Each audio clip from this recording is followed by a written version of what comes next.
Before I start off, I would like to lay some things down. This whole video is just the opinion of one person, and it may not reflect the world that is around at this time. It is, however, indicative of the world in which it was recorded. So, cold open or something, I don't know. I would like to start off by saying, as kindly as I can, when you get old, you get old. There are no two ways about it. Your orbit shrinks, your habits harden, and you stop looking for new ways to see the world. Normally, that's just life. Let me tell you, some of my favorite people are old. My grandparents are some of the best people I know. But it becomes a systemic disaster when the people supposed to be pushing this country into the future are the same ones who, in a televised 2023 congressional hearing, asked if TikTok accesses the home network. When our leaders don't understand how a router works, they shouldn't be drafting the blueprints for our digital lives. We are being governed by digital illiteracy. Not even digital, technical illiteracy. Look at the California Age Appropriate Design Code Act. It's a prime example of policy by buzzword. It requires operating systems to create age tracking logs and APIs to signal that data to developers. When you read the actual legislation, they're throwing around technical terms very willy-nilly. They've created a massive data honeypot that doesn't even stop people from lying about their age. It just collects the information and hands the keys to the California AG. You may think, oh, well, if the developer gets the information, they can just ignore it, right? But no. The law states that if you get the info, you must cross-reference it with your own info, and if it's conflicting, you must report it. Again, all of this is at the mercy of the California AG. How did nobody think that was nuts? How did we get a 76-0 vote on this? Well, it's because the people who make these laws want all the control, but only when they deem it fit. And if it doesn't work out, they can fix it later. Fix it later has become the slogan of every person who is trying to get the most out of you the earliest they can. In games, it's a way to get the game out and get $70 from you a month before the game is actually finished. 80GB game patches that came out for the day after the game released have become commonplace. Shigeru Miyamoto famously said, "A delayed game is eventually good, but a rushed game is forever bad." If you told him in 1985 that he could just release Super Mario Bros. Today and just patch it 40 years later, he would call you crazy.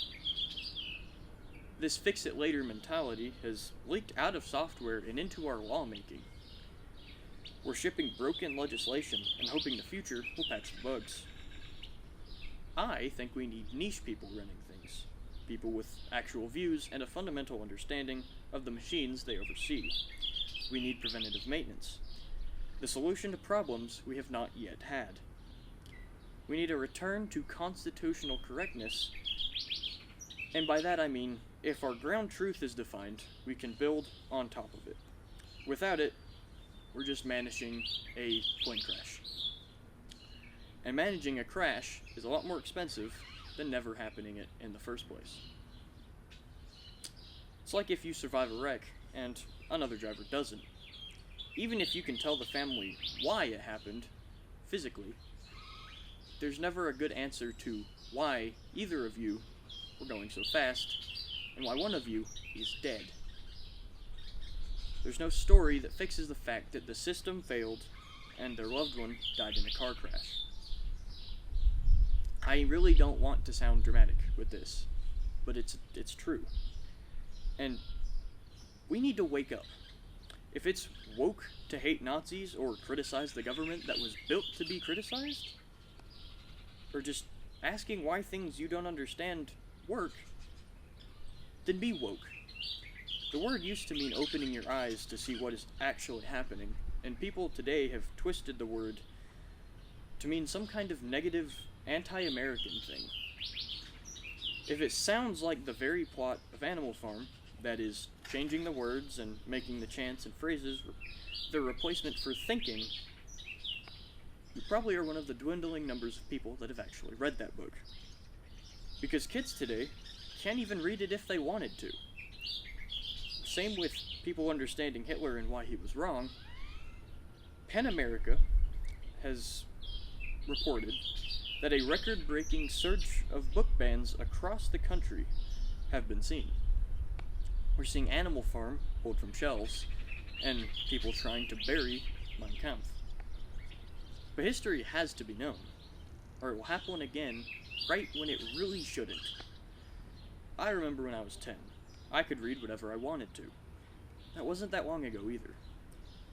Then the walls closed in. Our librarian removed Mein Kampf from the library. I had permission to read the book from my parents. I had written permission. Stupid bee.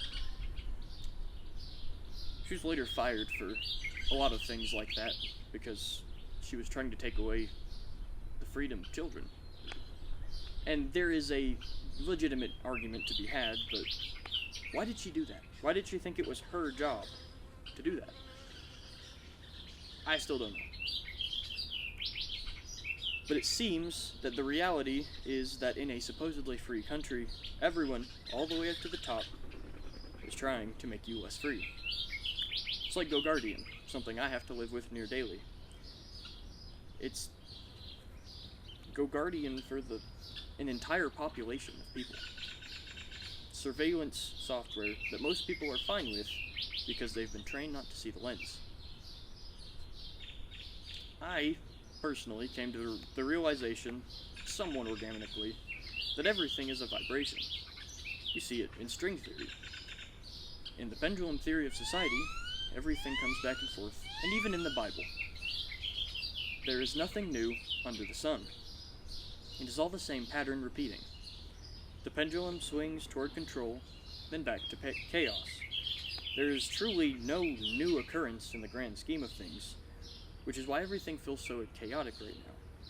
We've lost the ability to see the cycle. This shouldn't be hard to understand. These are things so obvious that a high school freshman who barely passed math this year can see. We are reaching a breaking point. And a good example of that is the right to repair things. Manufacturers are using software to lock down everything. Did you know that the car you're paying thousands of dollars a month for will never be yours? You're not buying the car, you're buying a license to operate it. And everyone's fine with this, for some reason. And the books that we can't read, we are told about. By the same people trying to remove them, they let just enough of it through to scare you. They say, nothing bad like that can happen, it's only in the books. Well, so was the atom bomb. Until Hiroshima happened.